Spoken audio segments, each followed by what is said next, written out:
This video may contain sensitive topics and foul language. If you do not wish to continue, please click off of the video now. You guys have been warned.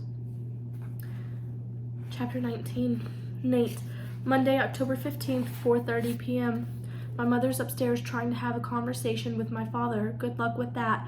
I'm on our couch with my burner phone in hand, wondering what I can text Browen to keep her from hating me.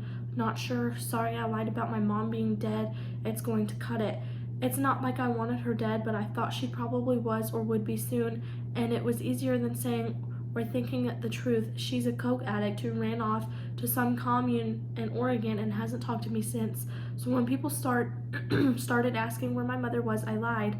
By the time it hit me how fucked up a response that was, it was too late to take it back. Nobody's ever really cared anyway. Most of the people I know don't pay attention to what I say or do, as long as I keep the drugs coming. Except Officer Lopez and now Browen. I thought about telling her a few times late at night while we were talking, but I could never figure out how to start the conversation. I still can't. I put my phone away. The stairs creak as my mother comes down, brushing her hands on the front of her pants. Your father's not in any shape to talk right now. Shocking, I mutter. She looks both older and younger than she used to. Her hair's a lot grayer and shorter, but her face is so ragged and drawn. She's heavier, which I guess is good. Means she's eating anyway. She's crosses over to Stan's terrarium and gives me a small nervous smile. Nice to see Stan still around. Not much has changed since we last saw you, I say, putting my feet on the coffee table in front of me. Same bored lizard, same drunk dad, same falling apart house, except now I'm being investigated for murder. Maybe you heard about that? Nathaniel. My mother sits in the armchair and clasps her hands around the front of her. Her nails are as bitten off as ever. Sorry, someone was calling me. I'll call them back in a second. I don't even know where to start. I've been sober for almost 3 months and I've wanted to contact you every single second, but I was so afraid I wasn't strong enough yet and I'd let you down again. Then I saw the news. I've been coming by the last few days, but you're never home. I gesture at the cracked walls and sagging ceiling. Would you be? Her face crumples. I'm sorry, Nathaniel. I hoped your father would step up. You hoped? Solid parenting plan. At least he's here. It's a low blow and not a ringing endorsement, since the guy barely moves, but I feel entitled to it. My mother nods her head jerkily while cracking her knuckles. God, I forgot she did that. It's fucking annoying. I know I have no right to criticize. I don't expect you to forgive me or believe you'll get anything better than what you've used for me, but I'm finally on meds and work, and don't make me sick with anxiety. It's the only reason I could finish rehab this time. I have a whole team of doctors in Oregon who've been helping me stay sober. Must be nice to have a team. It's more than I deserve, I know. Her downcast eyes and her humble tone are pissing me off, but I'm pretty sure anything she did would piss me off right now. I get to my feet. This has been great, but I need to be somewhere. You can let yourself out right unless you want to hang out with Dad. Sometimes he wakes up around 10. Oh crap, now she's crying. I'm sorry, Nathaniel. You deserve so much better than the two of us. My God, just look at you. I can't believe how handsome you've gotten, and you're smarter than both your parents put together. You always were. You should be living in one of those big houses in Bayview Hills, not taking care of this dump on your own. Whatever, Mom. It's all good.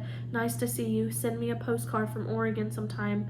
Nathaniel, please. She stands and tugs at my arm. Her hands look 20 years older than the rest of her, soft and wrinkled, covered with brown spots and scars.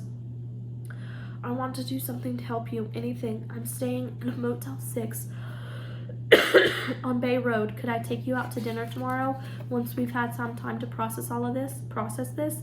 Christ. What kind of rehab speak is she spewing? I don't know. Leave a number and I'll call you, maybe.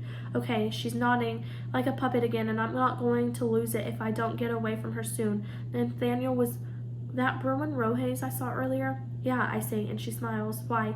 It's just, well, if that's who you're with, we can't have messed up with you too badly. I'm not with Browen. We're murder conspicuous, remember? I say, and I let the door slam behind me, which is self-defeating because when it comes off its hinges again, I'm the one who'll have to fix it. Once I'm outside, I don't know where to go. I get on my bike and head for downtown San Diego, then change my mind and get on I-15 north and just keep riding, stopping after an hour to fill up my tank. I pull out my burner phone while I'm doing it and check messages. Nothing. I should call Bro and see how things went with the police station. She's got to be fine, though. Has that expensive lawyer along with parents who are like guard dogs between her and people trying to mess with her. And anyway, what the hell would I say?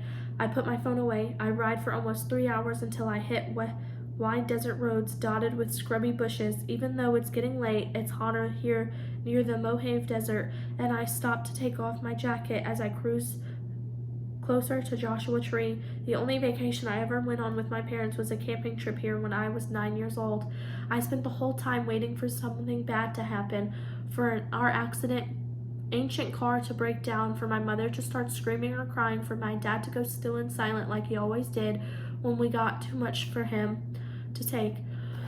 It was almost normal, though. They were as tense with each other as ever, but kept the arguing to a minimum. My mother was on good behavior, maybe because she had a thing for those short, twisted trees that were everywhere. The first 7 years of the Joshua tree's life, it was just a vertical stem, no branches.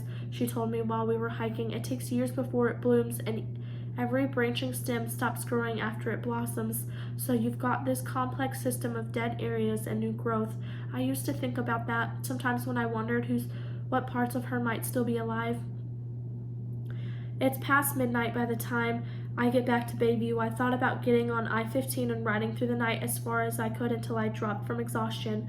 Let my parents have whatever fucked up reunion they're about to get into on their own. Let the Bayview police come find me if they ever want to talk to me again. But that's what my mother would do. So in the end, I come back, checked my phones, and followed up on the only text I had: a party at Chad Posner's house.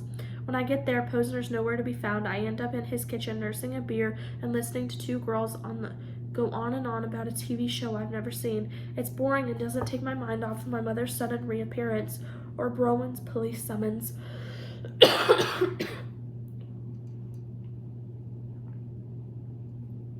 Excuse me. One of the girls starts to giggle. I know you, she says, poking me on the side. She giggles harder and flattens her palm against my stomach. You were on Michaela Power's investigation, weren't you? One of those kids who maybe killed that guy? She's half drunk and staggers as she leans closer. She looks a lot like those girls I met at Posner's parties. Pretty unforgettable way. Oh my God, Mallory, her friend says. That's so rude. Not me, I say. I just look like him. Liar. Mallory tries to poke me again, but I step out of the reach. Well, I don't think you did it. Neither does Brianna, right, Bri? Her friend nods. We think it was the girl with the glasses. She looks like a stuck-up bitch. My hand tightens around my beer bottle. I told you that's not me, so can you drop it? Sorry, Mallory slurs, tilting her head and shaking bangs out of her eyes. Don't be such a grouch. I bet I can cheer you up. She slides a hand into her pocket and pulls out a crumpled baggie filled with tiny squares. Want to go upstairs with us and trip for a while? I hesitate. I do almost anything to get out of my head right now. It's the Macaulay family way, and everybody already thinks I'm that guy. Almost everybody. Can't, I say, pulling out my burner phone and starting to shoulder my way through the crowd. It buzzes before I get outside. When I look at the screen and see Browen's number, even though she's the only one who ever calls me on this phone, I feel a massive sense of relief, like I've been freezing and someone's wrapped a blanket around me. Hey, Browen says when I pick up. Her voice is far away and quiet. Can we talk? That's the end of chapter 19, part 1. I will see you guys in the next video. Bye.